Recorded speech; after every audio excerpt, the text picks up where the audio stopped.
4 more people who tested positive for COVID-19 in Saskatchewan have died. One was in the 80-plus age group in the North Central Zone, one in the 70 to 79 age group in the Northeast Zone, one in the 60 to 69 age group in the Saskatoon Zone, and one in the 50 to 59 group in the Southeast Zone. There are 47 new cases in Saskatchewan, 6 are in the Northwest, with none in the immediate Lloydminster area.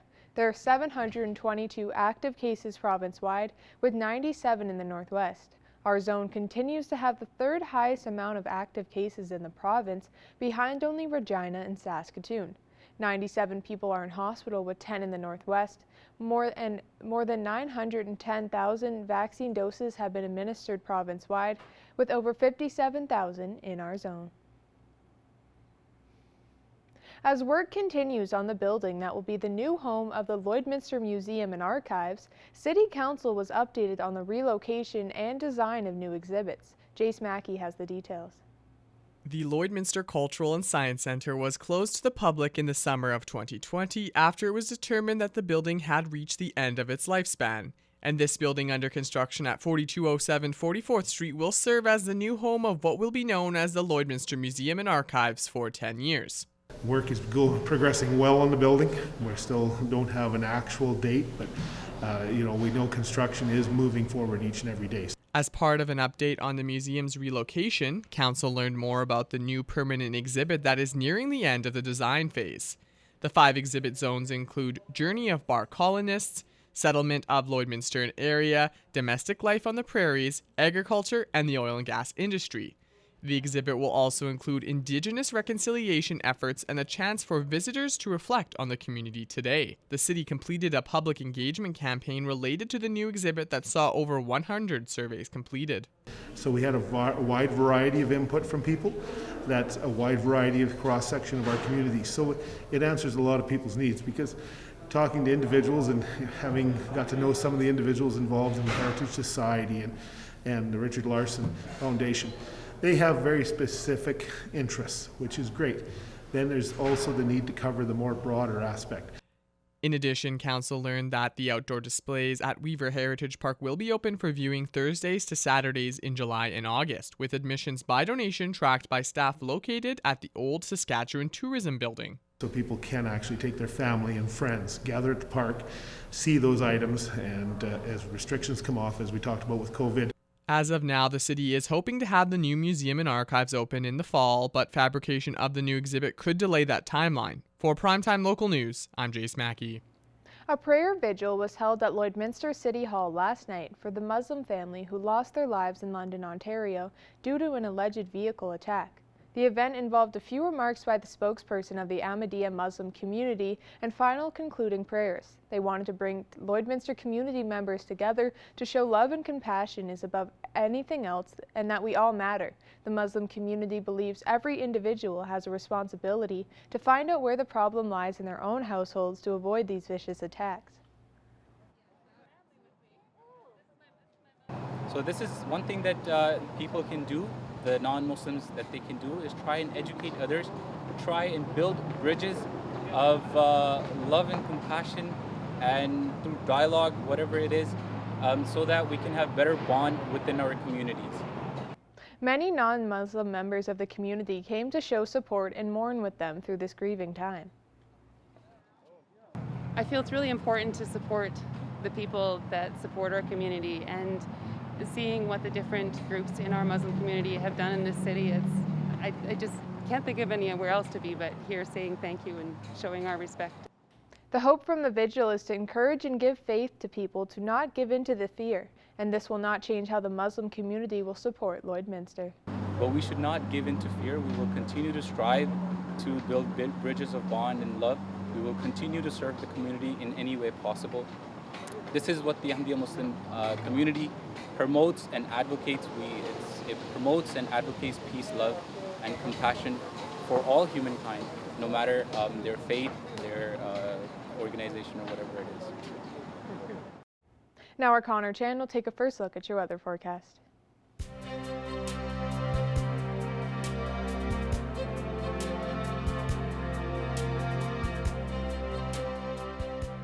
All right, thanks very much, Jasmine. Looking at our temperatures, of course, we did not see those thunderstorms today that we initially thought yesterday, but we did see lots of clear skies and that heat warning still in effect and pretty humid temperatures that are, and conditions in those southern parts of Saskatchewan that could trigger some thunderstorm possibilities for some areas today, and we could see some rain. Heading into Thursday is when we are expecting some showers. We could even see some a little bit later in the evening around that 1 a.m. mark, but for right now, we are sitting around that 26-degree mark in Vermilion as we take a look at some other temperatures in our area. 26 also in St. Paul, 29 in Pierceland, and 29 in Cold Lake with 30 degrees in Macklin. Very warm in North Battleford for today, sitting at 34 degrees and 30 degrees in Macklin and 30 also sitting in St. Walburg. Now here's a look at the satellite radar map. A lot of that's moving from southern Alberta, making its way through the Edmonton areas, and it could make its way up into northern Alberta and Saskatchewan, where they could see lots of heavy rain in the coming days or so. They could see some areas with accumulating rain up to 75 millimeters of rain, and we could also see that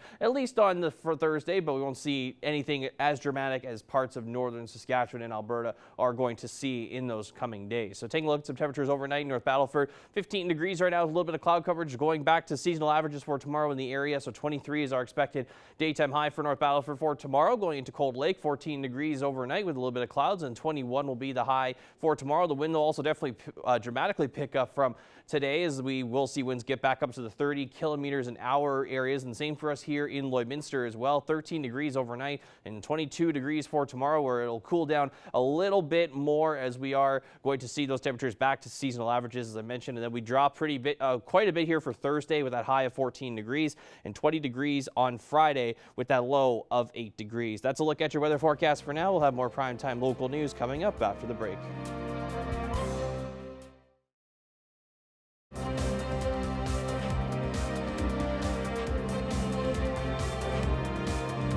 Welcome back. An Edmonton band that has many familiar songs to some are making their way back onto the scene. Connor Chan has more. Well, I'm very pleased to be joined with Patrick Cordyback, the lead singer from the Edmonton band Stereos. And Patrick, you guys have a new song called Look Good that's out now. Talk about the song, Patrick, and what you guys were hoping to accomplish when you guys were writing it, and also the writing process for Stereos at this point in time. No, it's a great question, because it does tie into this song very specifically, like with Look Good. It was a co-write with my friend Dan Davidson. He's like a country artist based out of Edmonton, and he's an incredible songwriter. Like he does so much more than country, he does rock and pop. And when we were co-writing, it's kind of funny now, but I was like a week out of actually like separating from my wife at the time. And so it sounds like terrible, but it actually was such a great, I think, theme for us to work on, because the hook started out as, damn, you look good, kind of like just, trying to pick someone up type of a song. But I was like, no, let's shift this so that it's about, I look good. So it's about like kind of self-love and empowerment. And if you go throughout the song, it's kind of like feeling yourself in a situation where maybe the circumstances would dictate that you shouldn't, or that you feel down on yourself or whatever. And it's more of a like building yourself up. And I think once we shifted perspectives into that mode, where it's like, no, this is like the world around me is going kind of terrible, but I want to feel good about myself. The song kind of wrote itself in one day. And like, I think that it's something that so many people can relate to. The last year's been crazy for everyone. It's been a lot of ups and downs, and I was no exception to that. And so, I think the first time you listen to the song, it sounds like a very straightforward like pop song, which is what I love doing, and I always have. But I think having like a little bit of depth to it and meaning, and it being sort of this empowering thing about self-love and all its forms has made it just like that much more special to me. Lots of people my age knew Stereos from when it was hugely popular back in 2010 with the hit songs like Summer Girl and Throw Your Hands Up, just to name a few. Is it hard to separate yourselves from the Stereos that we knew 10 years ago to the Stereos now, when you are trying to get your name back out there and have a new identity as a band? Yeah, I mean, it's a great question, because it's something that we've dealt with internally. It's something that I dealt with, because I do handle most of the writing myself. There are a few more co-writes on this album, but at first, so we released Sunset Gold last year, was the first new Stereo song I had written in 8 years. And to me, I really wanted to push this new like mature sound, sort of new direction, whatever.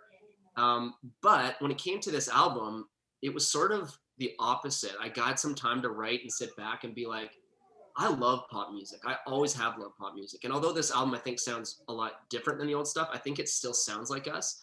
And so to have this like glossy, pop sound, to me is what makes us us. And so we can have songs like Sunset Gold, which have like a little bit more of a deeper tone to it. And there are some songs like that on the album, but I think we spent a lot of time thinking of ourselves as this like kind of like punchline boy band, just, being so removed from the fact. But once we got back into this and heard like what this band has meant to so many people, even since we went away, I think we were just like, we owned it. And so for this new song, or sound, sorry, and this like the album we're going to do, it's going to be a little bit of an updated sound, but I think like really honing in and focusing on whatever made stereos popular back in the day, because I wrote everything back then, I'm doing it again now.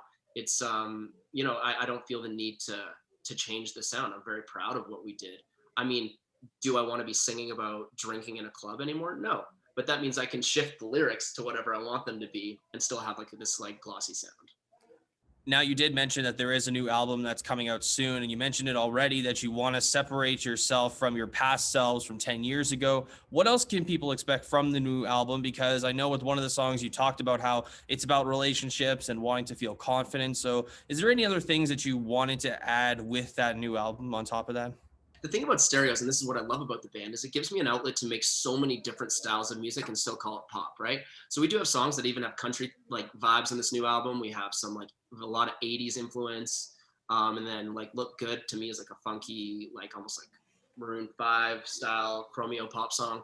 And so it would almost be a question for each individual song.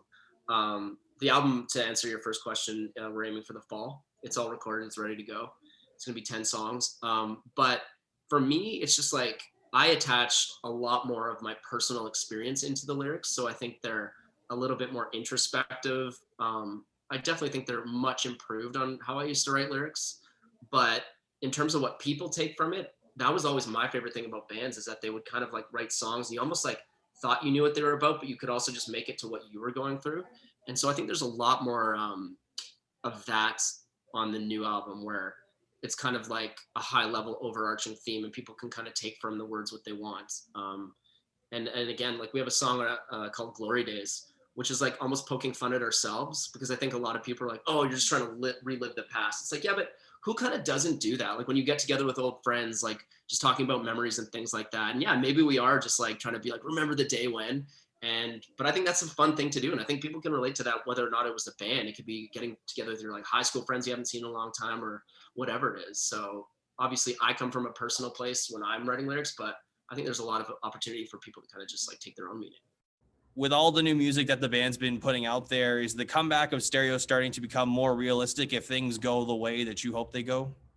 That's the goal, man. I mean, we have enough self-awareness. We've been through this industry enough to know that like nothing's guaranteed. And if anything, it's most likely that, the odds are always stacked against you as an artist to actually like make it.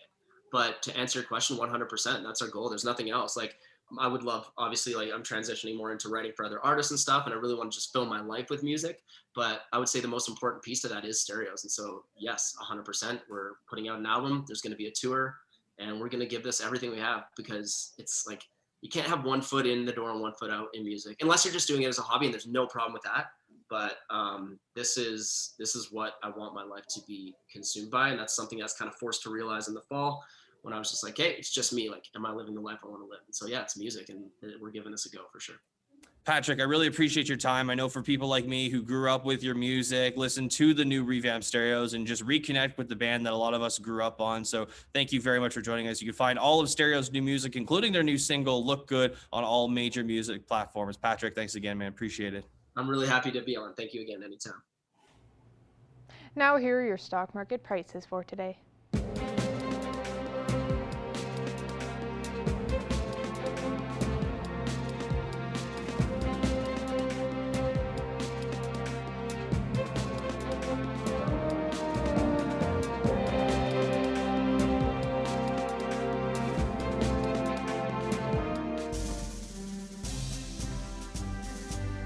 Today's oil prices are brought to you by First General Services.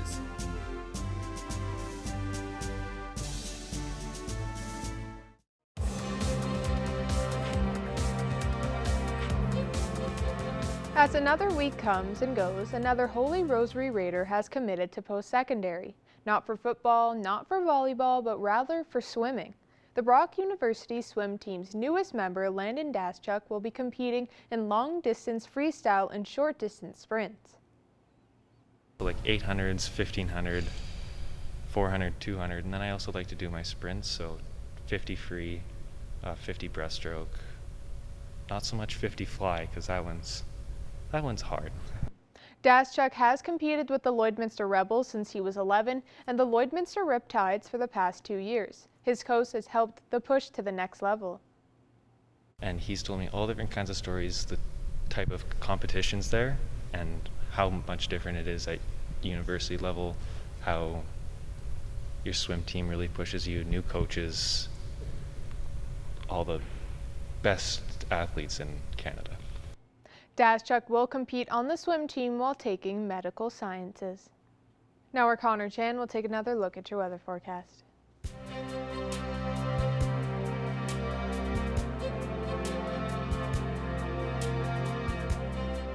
Well, thanks very much, Jasmine. Yes, it's great to see the CFL back. We should hopefully, of course, have that great summer weather carrying over that into August, where we will see those warm temperatures rise once again. But for right now, we're seeing pretty warm temperatures ourselves with that 31-degree mark, as we are still in the heat warning. But it is going to cool down tomorrow as we are going to get back to seasonal averages. Then, of course, cool down a little bit later on into the week. So 20 degrees out in Edmonton and Edson right now. 21 degrees in Red Deer with 17 in Athabasca. Lots of showers, precipitation, kind of making its way northbound of Alberta and northern Alberta and Saskatchewan. Could see some heavy rain over the course of the next few days or so. 34 degrees as we look over to Saskatchewan in areas like Saskatoon and North Battleford. 33 degrees in Prince Albert and 31 in Melfort as well. Now taking a look to northern Saskatchewan themselves. 26 degrees in La Loche currently right now, with 31 also in La Ronge, 28 in Stony Rapids. A little bit warmer in Wollaston Lake today as they were just shy of that 20-degree mark, sitting at 23. Right now, Fort McMurray also sitting at 23 degrees. Slave Lake seeing a little bit cooler temperatures as we make our way down to the lower north part here, as we see 16 degrees in Slave Lake, like I said, and 18 in Peace River, and then 14 degrees in Grand Prairie. Those southern Alberta and Saskatchewan temperatures. Southern Alberta a little bit warmer, a little bit cooler, compared to yesterday, as we are in that 30-degree range in Lethbridge, Medicine Hat. So still fairly warm, but a little bit cooler in Calgary, seeing at 24 degrees, along with Coronation, and Banff sitting at 19 degrees. Swift Current looking at 34 degrees currently right now, while Kindersley, one of the warmer spots here in the province, at 36 degrees right now, so fairly warm for them, and then 30 degrees all the way down in Regina and Estevan, and then 29 in Yorkton. Take a look now to the temperatures across the country. Still fairly warm in Winnipeg, as we see just shy of 30 degrees at 28 right now. A little bit cooler as we continuing to make our way into the Maritimes and Eastern provinces. So 15 in Quebec City and Halifax with some showers going on right now, and then 21 in Toronto and 8 degrees in St. John's. So not as warm as us here in Lloydminster for today, but looking out to the west, we see Vancouver sitting at 20 degrees, 22 all the way up in Yellowknife, and then 13 in Whitehorse with some showers on top of that. We didn't see those showers that we were expecting today. We were expecting that, possibly around now, but we may see that later in the over parts tonight. So 22 is our expected high for tomorrow, as well as in Maidstone, Vermilion, and Marwayne. And then we'll see a ridge of 21s up in St. Paul, Bonnyville, Cold Lake, and in Pierceland. Now taking a look to those next 7 days, we could see some rain coming Thursday. We could see a little bit of showers overnight tonight around that 1 a.m. mark, as we could see that. Then we could see more rain potentially Thursday as well. Going into Friday and Saturday, 20 degrees expected, with more rain on the way for Saturday possibly, and 19 degrees on Sunday, then 21 on Monday, and then 23 degrees on Tuesday, as we start to get some more sun in the forecast from that point on. That's a look at your weather for now. We'll have more primetime local news coming up after the break.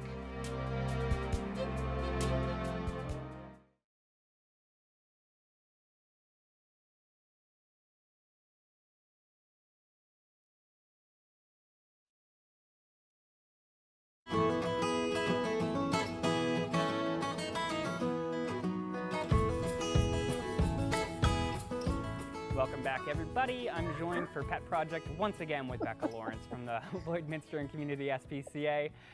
Becca, how are you doing? Who do we have here today? Oh my goodness, that's so cute. She just came out of nowhere to get some snuggles. Yeah. Yeah, this little girl here is Millie. She is a 3-year-old tabby kitty that came in with some babies. So her babies have actually all found their homes already, and she's the last one left. And yeah, she's just she was a really, really good mommy. She had about, oh my goodness, she had about 5 kittens. And yeah, she didn't want to stop feeding them or anything. She just wanted to keep nursing them and having them stick around. And yeah, so she's finally obviously rid of them. And her babies have all moved on, and now she is just waiting for her forever home now. Well, that's wonderful. She does look like a very affectionate cat. So maybe somebody Yeah. out there who really wants a cat, who wants scratches all the time and pets, you know, some cats are a little bit more independent, a little more solitary. She looks like a cat who wants to hang out with you all day. I think that's safe to say. Yeah, like she not much cares for other cats, unfortunately, but you know, people, that's her jam. She's all about hanging out with people. She's about 3 years old, but she still has a boatload of energy. Well, there you go. If you got, you know, a quiet, empty house and you need somebody around to, you know, give some affection, some love to, Miley seems like she would be perfect for you. And so, Becca, we were talking last night, actually, because we had to postpone our shoot. I know people out there wouldn't notice from, you know, TV magic and all that, but you guys had a bit of an emergency yesterday involving a baby crow. Do you want to maybe let people know? It's kind of an interesting story. I think it lets people, you know, have a good view into the SPCA life. Yeah, so I mean, normally, obviously, that's not something that we deal with very much. So we had a couple kids call us yesterday, and they found this little baby crow, and you know, it was chirping away. They were quite scared for it, so we did go pick up the little baby bird, and we think that it was maybe close to about 2 weeks old. But yeah, so we kind of fed him. I took him home for the night, and we hung out for the night. And I took him to to Battleford this morning. So we took him to a volunteer that is a part of a rescue that will raise him until he's ready to fly off on his own. We named him Russell Crowe. Oh my goodness, that is so adorable. I love that. Amazing. And once again, like I said, I think it's just a perfect, you know, little view into the SPCA to show how much you guys really do care for animals. Like that is, you know, it's a wonderful thing, and that baby crow will now have a, you know, a nice shot at a life. Wonderful. And so we were speaking last week a little bit. We got a few more details, but you guys are putting on a tattoo fundraiser right away, which again, super unique for an animal shelter to do something like that. So what do we know this week, Becca? Yeah, so you know, we found out a few more tidbits about it. So we're going to have a barbecue during it.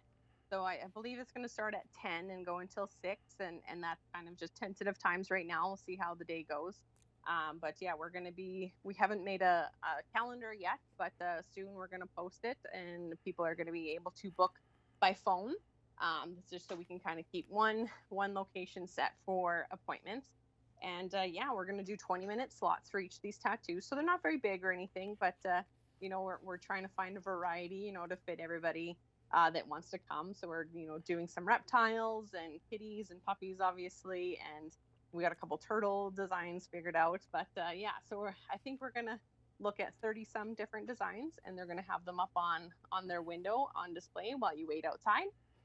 And yeah, so, and then like I said, keeping it 20-minute intervals, so you don't have to stand in line all day. You can book an appointment.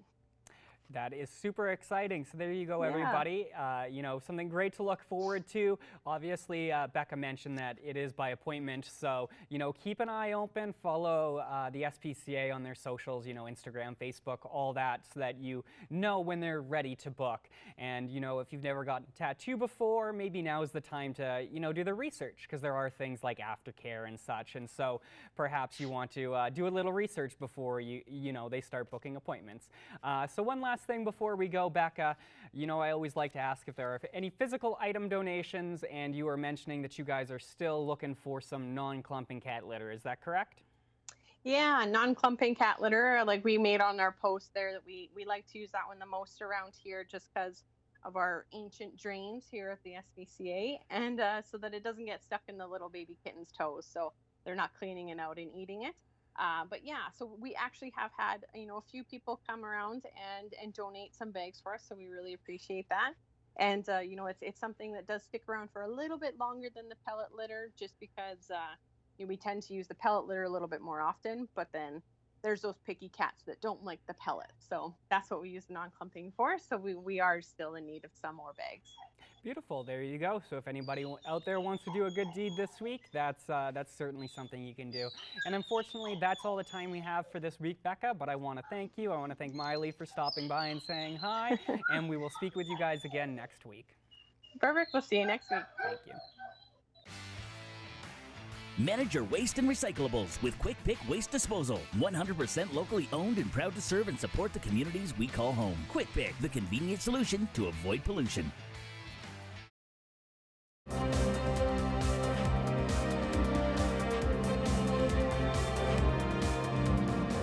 I'm joined here now with Mary Elizabeth Jackson and Thornton Klein to talk about their Poolicious book series. What first brought you two together? Well, Mary and I met. She was introduced to me through a principal headmaster of a school, a private school in Nashville, Hendersonville area, and he said that I should meet her because she was working on a manuscript and some books, children's books, and he just thought we would connect real well because he was familiar with my children's writing books and everything, and so we met at Chick-fil-A, and she brought her manuscripts with her. And I believe she might have had her son with her, I believe so too, who was the inspiration of the book. And that's how I got started. She showed me some of the manuscript and the wording and everything. And Mary, you can take it from there. Tell us a little bit more about that, And yes, so I showed him everything I had written at that time, and he picked out the Perfectly Precious Poolicious, which is the first book, and he really loved the manuscript, and he asked if he could write 10 little songs for the book. And I was like, yes, that would be amazing. And so he wrote these 10 original, they're beautiful songs. They're in the back of the book, and we have them on CD as well. And he wrote them in actually in a week. And I remember him coming over to the house and playing it on the keyboard. And I just cried because they were just so perfect. They just matched perfectly to the book and the vision I had for the book, so that's how we came together. And that was in 2015, and we got a contract in 2016 and released the first and second book in 2017, actually. And Mary, Thornton mentioned, and you mentioned your son. So was he kind of the inspiration for the Poolicious books? I had him very late in life, and he was a surprise.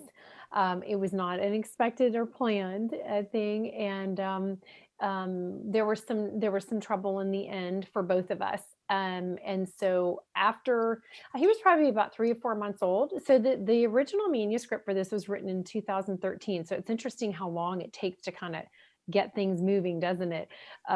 But he, during that time in recovery, when I was in a place of just some deep, intense gratitude for both of us being okay, is where the book came from, the story. So yes, he definitely, I say I birthed a late in life son in a book series. And when families are reading the Poolicious books, what can they expect? They're written from the viewpoint of the child, and they're written to have that really special sacred family time. The font is large, the pictures are large, they're great first readers, and they're filled with I am statements, all 3 books. So the intention there is to get that positive verbiage and language started with children really young. So the books are designed to help children feel good about themselves. It's mommy thinks I'm perfectly made no matter how I came into this world, and I'm okay just the way I am. And that's, the premise behind it. And Poolicious really stands for, the embodiment of the innocence of childhood. And they're empowering too, very empowering. I am affirmative statements, and they're very powerful. That words of encouragement and in saying, just like Mary said, I'm okay as I am. I'm made as I am, and this is who I am. And if anyone is looking to get the Poolicious books, or maybe keep an eye out for your upcoming releases, where should they go? Amazon. And they can actually go to my website, maryejackson.com, and there's a link to the books there. There's a link to the CD there that has there are 10 songs. It's about 20 to 30 seconds each, and they're more lullaby-ish. They're not like, let's get up and jump around. It's more like quiet reading time, nap time. Mommy needs to cook or needs a break. Daddy needs a break. Grandma needs a break kind of songs, and yeah, so there's a link there. And then Amazon, Barnes & Noble, and anywhere that books are sold, you can find them there. Now, I do want to say, if you go and look, and if you purchase one of the first two books, which is Perfectly Precious Poolicious or Poolicious, Look at Me, if you have to click on the paperback and make sure that you purchase the December 26, 2020 version, because that's our new publisher, Tuscany Bay Books. And we're really grateful to him. So, and my website, they can also check my website out, which is Thornton with an N in the middle, Thornton Klein, CLINE.com. Well, thank you both so much for your time today. Thank you for joining us. Have a great night.